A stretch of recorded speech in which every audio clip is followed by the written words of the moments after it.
Now अब lecture number 10 में बात करेंगे हम एक इम्पोर्टेंट थ्योरम है महत्तम मापांक प्रमेय। ठीक है, महत्तम मापांक प्रमेय, मैक्सिमम मॉडुलस थ्योरम। ये इम्पोर्टेंट क्यों है? क्योंकि ये कई बार आ चुकी है, 2 में आई है, 11 में आई है, 13 में आई है, 15 में आई है, 17 में आई है। ठीक है, लगातार आ रही है, लेकिन 3 साल से नहीं आई है। तो क्या पता आपकी बार ये थ्योरम आपको पेपर में देखने को मिल जाए। तो क्या है महत्तम मापांक प्रमेय, मैक्सिमम मॉडुलस थ्योरम। तो मैक्सिमम मॉडुलस थ्योरम का जो स्टेटमेंट है, या तो ऐसे आ सकती है ये कि महत्तम मापांक प्रमेय का कथन व प्रमाण दीजिए। ठीक है, तब तो आपको क्या करना है, कथन भी लिखना है प्लस इसका प्रमाण भी देना है। अगर ऐसा आता है कि आपको कथन इसने दे दिया है तो आपको क्या करना है, इसका प्रूफ देना है। ठीक है, तो इसका प्रूफ देखने से पहले इसका स्टेटमेंट को समझते हैं। स्टेटमेंट क्या कह रहा है? स्टेटमेंट ये है कि यदि फलन fz एक सरल समृद्ध कंटूर C के अंदर व ऊपर कैसा है, विश्लेषित दिया हुआ है। क्या दिया हुआ है? कोई फलन है fz, वो एक बंद वक्र है C के अंदर और ऊपर कैसा दिया है, इसने विश्लेषित दिया है। मैं बना लेता हूँ, बंद वक्र क्या है, ये एक C है, इसके अंदर और उसकी बाउंड्री पर फलन fz कैसा दिया हुआ है, इसने विश्लेषित दिया हुआ है। ठीक है, तब अधिकतम fz का जो मॉड है, जो fz का मॉड की जो अधिकतम वैल्यू है, वो देने वाला बिंदु C की बाउंड्री पर हो सकता है, परिसीमा पर हो सकता है, ना कि C के अंदर। ये हमें प्रूव करके बताना है। ठीक है, केवल एक चीज दी है इसमें कि जो फलन fz है वो बंद वक्र C के अंदर क्या दिया है, इसने विश्लेषित किया है। हमें प्रूव करना है कि जो फलन fz का जो मॉड की अधिकतम वैल्यू आएगी, fz के मॉड की जो अधिकतम वैल्यू आएगी, वो जिस भी पॉइंट पर आएगी वो वाला पॉइंट C की बाउंड्री पर होगा। कहां पर होगा? C की बाउंड्री पर होना चाहिए। ये हमें प्रूव करना है। ठीक है, क्या प्रूव करना है? एक बार फिर देखना कि फलन fz का मॉड की जो अधिकतम वैल्यू आए वो जिस भी पॉइंट पर आएगी वो वाला पॉइंट C की बाउंड्री पर स्थित होना चाहिए। ठीक है, इसके के अंदर स्थित नहीं होना चाहिए। तो इसे कैसे प्रूव करेंगे, तो एक बार देख लेते हैं, फिर इसको बाद में प्रूव करेंगे। प्रूव करने का तरीका देख लेते हैं इसको पहले। तो मैं इसको प्रूव करूंगा किससे? कंट्राडिक्शन से प्रूव करूंगा। किससे प्रूव करूंगा? कंट्राडिक्शन। कंट्राडिक्शन क्या कहता है? विरोधाभास, मतलब गलत मान के प्रूव करूंगा इसे। ठीक है, गलत मान के प्रूफ करेंगे। क्या प्रूफ मेरे को ये करना है कि फलन fz का मॉड की जो अधिकतम वैल्यू आएगी वो जिस भी पॉइंट पर मिले वो वाला पॉइंट C की बाउंड्री पर होना चाहिए। तो गलत क्या मानूंगा मैं? गलत इसका उल्टा मान लूंगा, मैं उल्टा लेके चलूंगा। क्या मानूंगा कि फलन fz की मुझे अधिकतम वैल्यू मिल रही है। मान लिया मैंने फलन fz की मॉड की अधिकतम वैल्यू कैपिटल M मिल रही है। कितनी मानी है? कैपिटल M मिल रही है। और ये मान ली कि z बराबर z0 पॉइंट पर मिल रही है। और ये z0 पॉइंट कहाँ मान लिया मैंने? C की बाउंड्री पर नहीं मान के कहाँ मान रहा हूँ? C के अंदर मान रहा हूँ मैं इस z0 पॉइंट। ठीक है, प्रूव करना है ये z0 पॉइंट C की बाउंड्री पर होना चाहिए। तो मैं कंट्राडिक्शन से प्रूव करने के लिए इसका उल्टा मान के चल रहा हूँ, गलत मान के चल रहा हूँ कि fz का मॉड, इसका उल्टा मान के चल रहा हूँ कि fz का मॉड की जो मैक्सिमम वैल्यू मिल रही है वो मुझे कैपिटल M मिल रही है। ठीक है, और जिस पॉइंट पर मिल रही है, कौन से पॉइंट पर? z बराबर z0 पॉइंट पर। ये मैं अपनी तरफ से माना है। ठीक है, और वो पॉइंट को कहाँ मान लिया मैंने?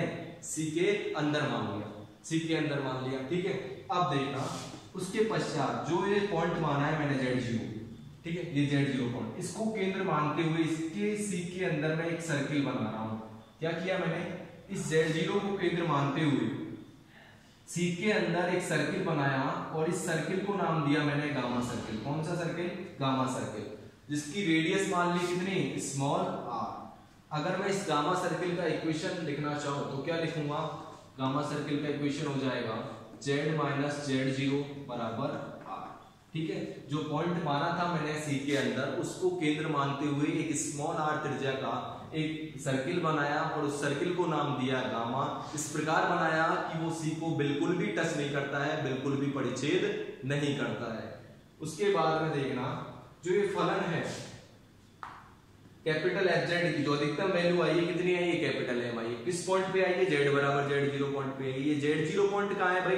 गामा सर्किल के अंदर स्थित है। अब देखना ये गामा सर्किल के अंदर z0 पॉइंट पर मुझे मैक्सिमम वैल्यू मिल रही है।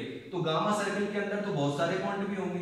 ठीक है, जो हाईएस्ट वैल्यू मिली है वो मुझे z0 पॉइंट पर मिली है। तो इसके अलावा जितने भी पॉइंट हैं उस पे जो वैल्यू मिलेगी वो मुझे M से छोटी मिलेगी या नहीं मिलेगी? M से छोटी मिलेगी। इस Z0 पॉइंट पे मुझे हाईएस्ट वैल्यू मिल रही है। अब ये Z0 पॉइंट के अलावा जितने भी पॉइंट है इस गामा सर्किल में बात कर रहा हूं, उस पे इस कैपिटल M से छोटी वैल्यू मिलेगी। कैपिटल M से छोटी वैल्यू मान ली मैंने, कितनी मान ली, m माइनस एप्सिलॉन मान ली, और एप्सिलॉन ग्रेटर देन 0, एप्सिलॉन कोई पॉजिटिव नंबर है, यानी कि m तो मुझे हाईएस्ट वैल्यू मिल रही थी। अब बाकी के जो पॉइंटों के लिए जो वैल्यू मिलेगी वो मुझे m से छोटी मिलेगी, मैंने मान ली m माइनस एप्सिलॉन मान लिया, ठीक है, f ऑफ z का मॉड। अब z की कुछ भी वैल्यू रखो, for all z belongs to कहां से, गामा सर्किल से। गामा सर्किल से आप z की कुछ भी वैल्यू रखो, आपको क्या मिलेगा, m माइनस अल्फा के बराबर वैल्यू मिलेगी या इससे छोटी मिलेगी, ठीक है। बड़ी तो ये है, बड़ी तो ये है, इसके बराबर मिलेगी या फिर इससे छोटी मिलेगी। अब देखो इसके पश्चात क्या करना है। जो फलन fz हमें दिया गया था वो c के अंदर और ऊपर विश्लेषित दिया गया था। कहां पे दिया गया था, c के अंदर और ऊपर विश्लेषित दिया गया था। चूंकि गामा सर्किल है वो c के अंदर स्थित है, तो गामा सर्किल के अंदर और ऊपर भी कैसा होगा, फलन fz विश्लेषित होगा, होगा नहीं होगा।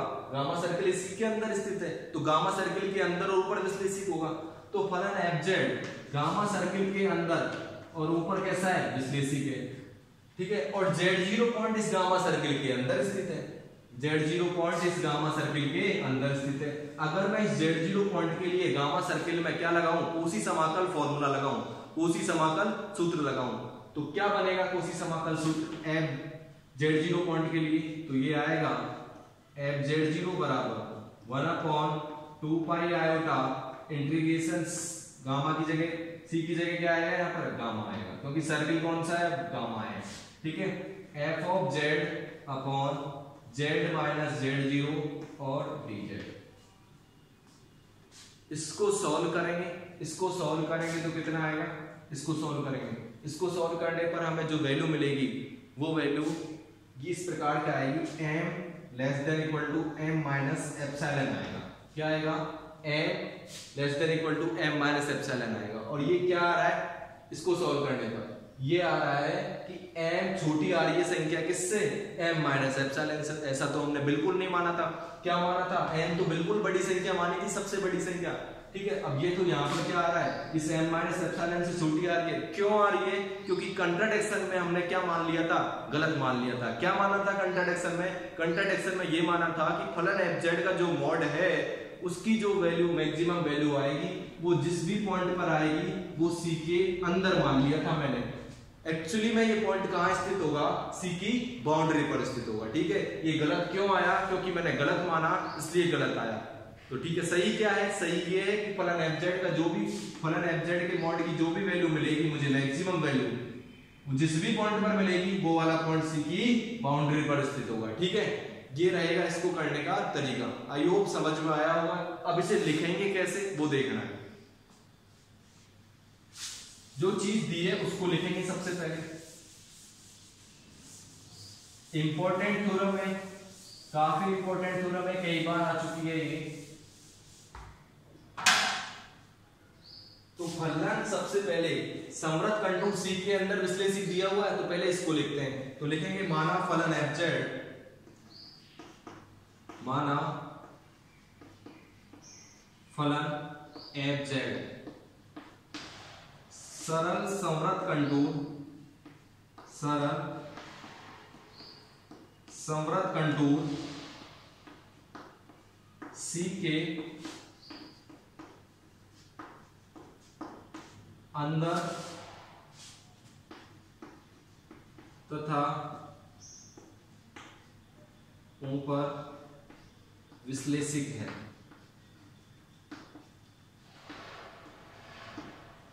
अंदर तथा ऊपर विश्लेषित है। तो हमें सिद्ध करना है कि, तो हमें सिद्ध करना है कि, क्या सिद्ध करना है कि फलन fz के मॉड की अधिकतम वैल्यू जिस भी पॉइंट पर आए वो पॉइंट c की बाउंड्री पर होना चाहिए, c की परिसीमा पर होना चाहिए, c के अंदर नहीं होना चाहिए, ठीक है। तो लिखेंगे हमें सिद्ध करना है कि fz का मॉड का अधिकतम मान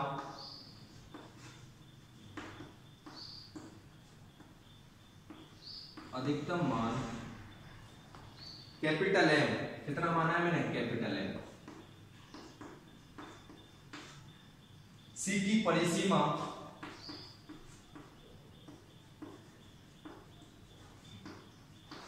का मतलब सी की बाउंड्री के किसी बिंदु पर प्राप्त होता है।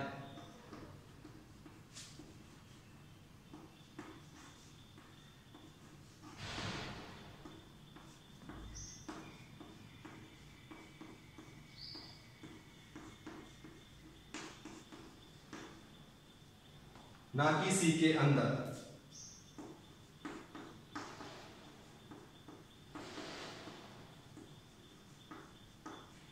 ठीक है, क्या लिखा मैंने, फलन एफजेड सी के अंदर और ऊपर विश्लेषिकता ये लिख लिया। उसके पश्चात क्या लिखा, तो हमें सिद्ध करना है कि जो एफजेड का मॉड की जो अधिकतम वैल्यू आएगी, मैंने मान ली कितनी आ रही है, कैपिटल एम।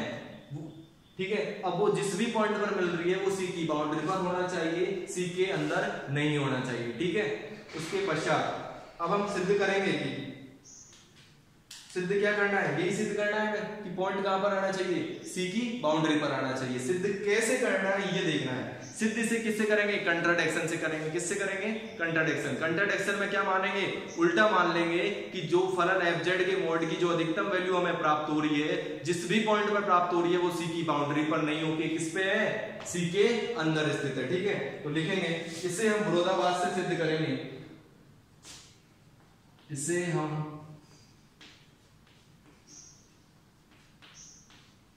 विरोधाभास से सिद्ध करेंगे।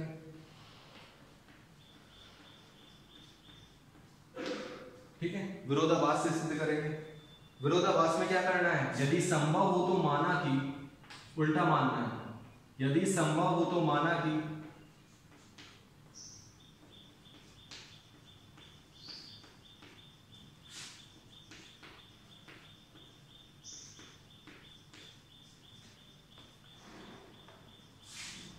एफजेड का मॉड का अधिकतम मान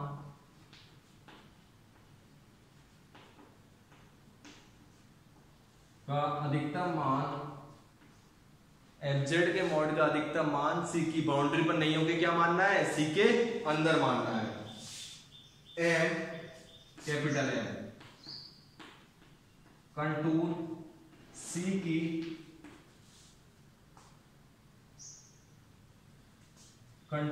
के अंदर एक बिंदु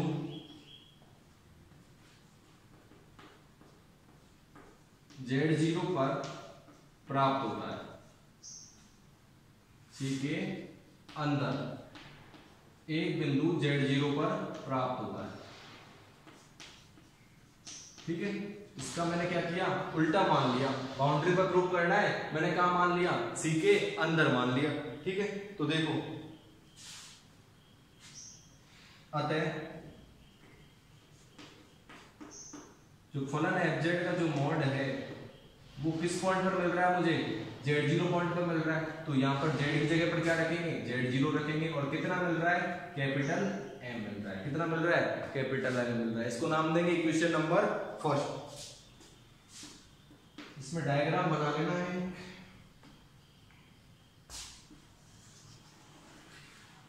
ये था समरथ कंटूर सी और Z0 पॉइंट पे जो वैल्यू मिल रही है मुझे, एफजेड का मॉड की अधिकतम वैल्यू कैपिटल एम मिल रही है। कौन से पॉइंट पर मिल रही है, Z0 पॉइंट पर। तो उसको कहां माना है मैंने, Z0 को सी के अंदर माना है।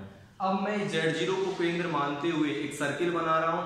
उस सर्किल का नाम दे रहा हूं, कौन सा सर्किल, गामा सर्किल, जिसकी रेडियस कितनी, स्मॉल r, नाम दिया इसको गामा सर्किल। किस प्रकार बनाया कि बिल्कुल सी को परिच्छेद नहीं कर रहा है, बिल्कुल भी स्पर्श नहीं कर रहा है। ठीक है, तो लिखेंगे, अब हम Z0 को केंद्र मानकर, अब हम Z0 को केंद्र मानकर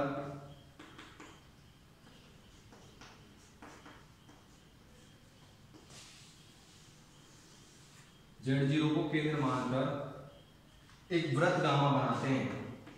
एक वृत्त गामा, इसको क्या किया मैंने, माना है।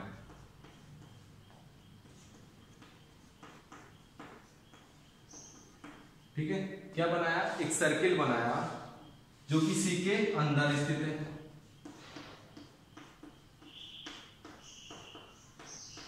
इसमें थ्योरी ज्यादा है लिखने का, सी के अंदर स्थित है। कैलकुलेशन बिल्कुल है, थोड़ी सी है लेकिन बिल्कुल आसान है, ठीक है, जो कि सी के अंदर स्थित है। तथा किस प्रकार बनाया कि सी को बिल्कुल भी परिच्छेद नहीं करता है, तथा सी को कहीं भी प्रतिच्छेद नहीं करता है।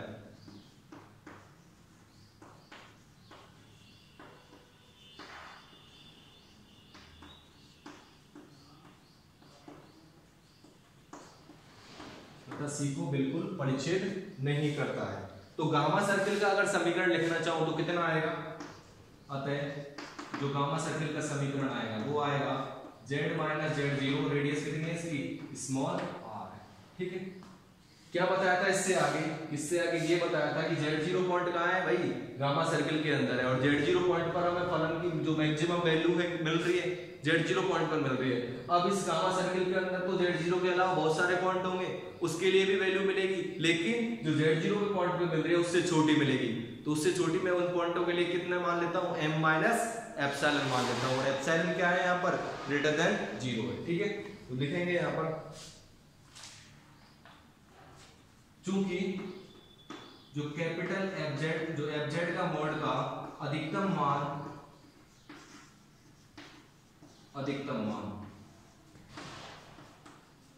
बिंदु किस पर प्राप्त होता है, बिंदु Z बराबर Z0 पर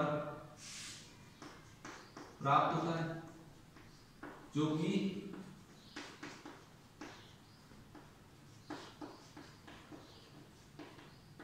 वृत्त गामा के अंदर स्थित है।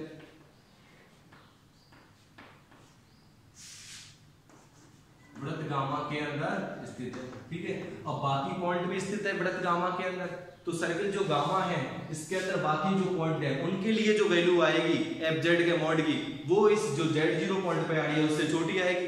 Z0 पॉइंट पे आ रही है कैपिटल M, तो इससे छोटी संख्या मान लूंगा m माइनस एप्सिलॉन, ठीक है। तो इधर करते हैं इसको,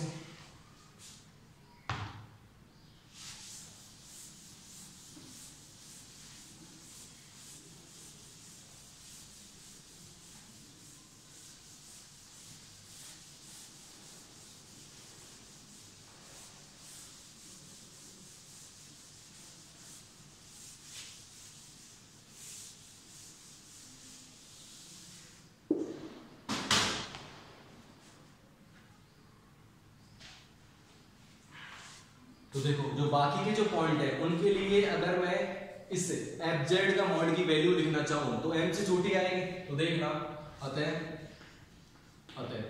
FZ का जो मॉड आएगा, जो बाकी के जो Z पॉइंट हैं गामा सर्किल के अंदर, उन सभी Z के लिए जो इसकी वैल्यू आएगी वो मान लेता हूं मैं कितनी आ रही है, m से छोटी, m माइनस एप्सिलॉन आ रही है। या तो ये प्राप्त होगी या इससे छोटी प्राप्त होगी, या तो ये प्राप्त होगी या इससे छोटी प्राप्त होगी, ठीक है। जहां पर जो एप्सिलॉन है वो क्या है भाई, एप्सिलॉन ग्रेटर देन 0। क्या किया मैंने यहाँ पर, दोबारा देखना, जो Z0 पॉइंट पर तो मुझे मैक्सिमम वैल्यू मिल रही थी और Z0 पॉइंट इस गामा सर्किल के अंदर है, ठीक है। अब गामा सर्किल के अंदर बहुत सारे पॉइंट होंगे, उनके लिए जो वैल्यू आएगी वो Z0 पॉइंट पर जो वैल्यू आ रही है उससे बिल्कुल कम आएगी। तो मैंने इस Z0 पॉइंट पर कैपिटल M मिल रही थी, तो बाकी के जो पॉइंट हैं Z हैं, बाकी के सभी पॉइंटों को क्या नाम दे दिया मैंने, Z नाम दे दिया गामा सर्किल के अंदर। उन सभी पर जो वैल्यू आएगी वो m से छोटी मैंने कितनी मान ली, m माइनस एप्सिलॉन मान ली, ठीक है। या तो ये प्राप्त होगी या इससे छोटी प्राप्त होगी। अब यहाँ पर जो एप्सिलॉन है वो एप्सिलॉन ग्रेटर देन 0 है, कोई पॉजिटिव नंबर है, ठीक है, कोई आर्बिट्रेरी कांस्टेंट पॉजिटिव नंबर मान लिया मैंने। इसको नाम देना है इक्वेशन नंबर 2। अब इससे आगे क्या करना है, चूंकि जो फलन है हमारा वो पूरे के पूरे संवृत्त कंटूर सी के अंदर और ऊपर विश्लेषित दिया हुआ है, तो यहाँ पर गामा सर्किल सी के अंदर है, तो इसके अंदर और ऊपर भी कैसा होगा, विश्लेषित होगा। और Z0 पॉइंट इस गामा सर्किल के अंदर है, तो Z0 पॉइंट के लिए मैं यहाँ पर क्या लगा सकता हूँ, कोसी समाकल फॉर्मूला लगा सकता हूँ गामा सर्किल में। तो देखना है कितना लिखना है, कैसे लिखना है, चूंकि फलन FZ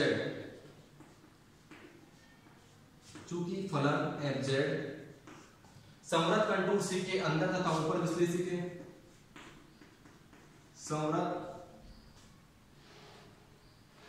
फिर ऐसे लिख देते हैं, चूंकि फलन एफ जेड, ये तो पहले लिख दिया था, संवृत कंटूर सी के अंदर और ऊपर विश्लेषित है। चूंकि फलन एफ जेड वृत्त गामा के अंदर तथा ऊपर विश्लेषित है।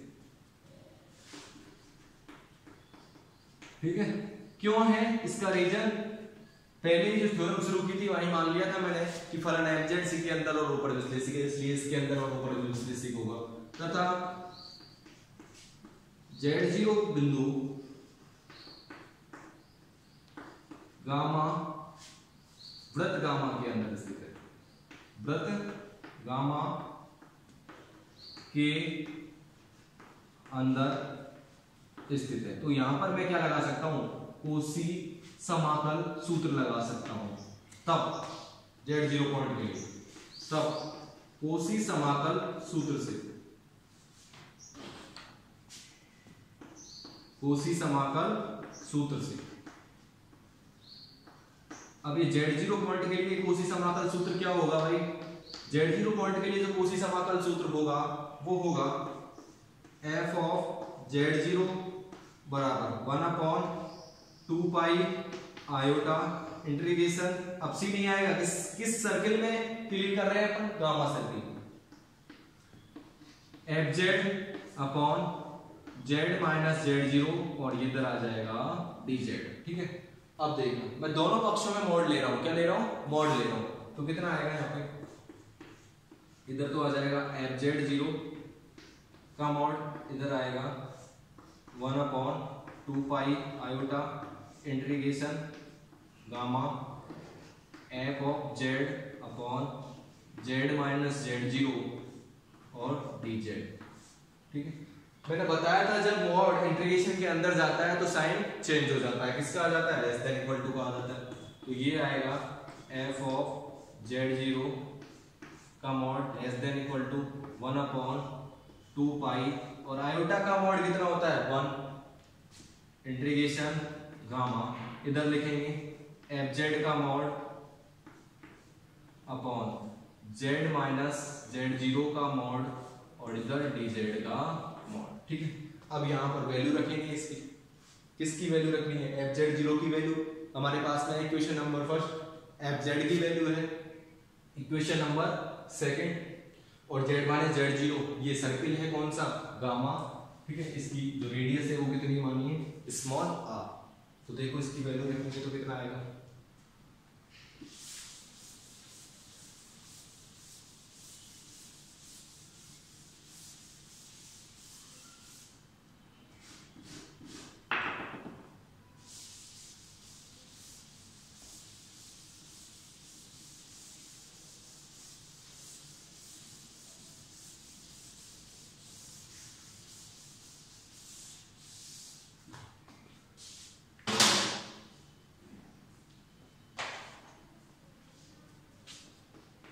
एफ जेड का मॉड एफ जेड 0, इसकी वैल्यू लिखाई हुई है मैंने इक्वेशन नंबर फर्स्ट में, इसकी वैल्यू कितनी है भाई, इक्वेशन नंबर फर्स्ट में इसकी वैल्यू है कैपिटल M, तो इसकी जगह कितना रखेंगे, capital M less than equal to 1/2 pi integration gamma, इसकी वैल्यू लिखाई है एफ जेड के मॉड की वैल्यू कितनी है, m माइनस एप्सिलॉन, और साइन का चिन्ह किस तरफ आ रहा है, इस तरफ ही खुल रहा है, तो यहाँ पर भी किस तरफ ही खुल रहा है, m माइनस एप्सिलॉन की तरफ ही खुल रहा है, तो साइन एज इट इज रहेगा अपॉन नीचे z माइनस Z0 की वैल्यू कितनी है भाई, z माइनस Z0 की वैल्यू है स्मॉल r और dz का मॉड। ठीक है, देखो कैपिटल M बराबर, सॉरी M बराबर नहीं है, लेस देन इक्वल टू 1/2 पाई, सारा जो कांस्टेंट है इसके अंदर उसको बाहर करो, इंटीग्रेशन हो रहा है z के सापेक्ष तो dz का मॉड ही रहेगा, बाकी का सभी क्या है इसमें कांस्टेंट है, तो m minus epsilon upon 2 sorry small r integration gamma, इधर रहेगा dz का mod. m less than equal to 1/2 pi r m minus epsilon. इसकी वैल्यू कितनी आएगी? वक्र यहाँ पर c होता था तो आता था वक्र c की लंबाई, अब यहाँ पे गामा है तो इसकी वैल्यू आएगी वक्र गामा की लंबाई। और गामा क्या है, क्या माना है? गामा सर्किल माना है, तो सर्किल की लंबाई उसकी सर्क्यूफेरेंस। अब इसकी सर्क्यूफेरेंस कितनी होगी? 2 pi small r, 2 pi small r। ठीक है, ये कैंसिल हो जाएगा पूरा, कितना आएगा? m less than equal to m minus epsilon आएगा। ठीक है, क्या आ रहा है भाई? मैंने तो m कैपिटल M क्या माना था? सबसे बड़ी संख्या मानी थी Z0 पॉइंट पर। यहाँ तो ये m माइनस एप्सिलॉन से छोटा आ रहा है और m माइनस एप्सिलॉन तो इससे छोटी संख्या है, तो कैपिटल M तो मैंने बड़ा माना था, और लेकिन आ क्या रहा है? ये तो छोटा आ रहा है, छोटा नंबर आ रहा है। क्यों आ रहा है? क्योंकि मैंने कंट्राडिक्शन में गलत मान लिया था। गलत क्या माना था? गलत ये माना था कि fz का मॉड की जो अधिकतम वैल्यू मुझे प्राप्त होगी कैपिटल M, वो जिस पॉइंट पर प्राप्त होगी वो पॉइंट Z0 पॉइंट पर माना था, और उसको क्या मान लिया था? C के अंदर मान लिया था मैंने। कहाँ मान लिया था? C के अंदर। अब एक्चुअली में C के अंदर नहीं होके कहाँ स्थित होगा? C की बाउंड्री पर स्थित होगा, C की परिसीमा पर स्थित होगा। ठीक है, गलत मानने पर गलत आ रहा है, तो हमारा जो प्रथम स्टेटमेंट है वो क्या होगा? वो ही प्रूफ हो जाता है। ठीक है, वो ही सही है। तो लिखेंगे कैसे इसे? तो लिखने का तरीका ये रहेगा, क्या है? जो कि लिखेंगे जो कि गलत है। अब ये गलत क्यों आया है? क्योंकि हमने जो परिकल्पना मानी थी वो हमारी गलत मानी थी। तो सही क्या मानेंगे? सही ये होगी कि जो fz का मॉड की जो अधिकतम वैल्यू आएगी वो c की परिसीमा पर होगा। ठीक है, तो लिखो इसे। अतः हमारी परिकल्पना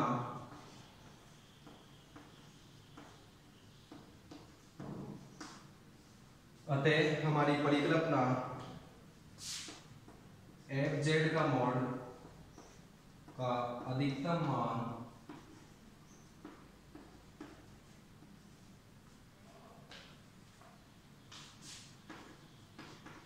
देने वाला बिंदु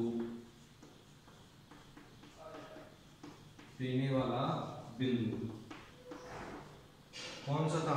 Z0, C के अंदर स्थित है।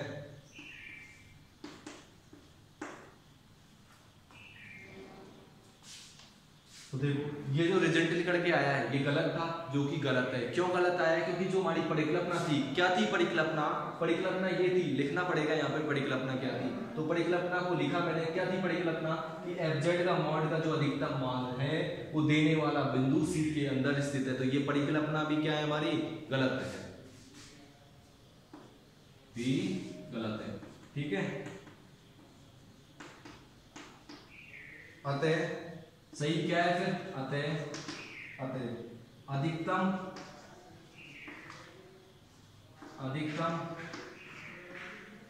fz का मॉड देने वाला बिंदु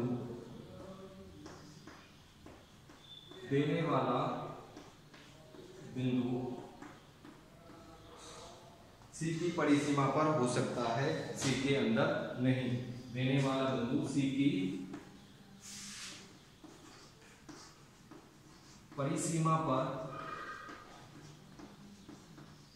हो सकता है, लेकिन C के अंदर बिल्कुल नहीं होगा। हो सकता है लेकिन C के अंदर नहीं।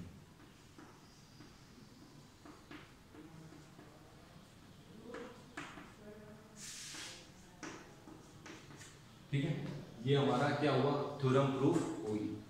थ्योरम काफी इंपॉर्टेंट है, कैलकुलेशन बिल्कुल नहीं है थोड़ी सी, लेकिन बिल्कुल सरल है। बाकी की सभी लैंग्वेज है।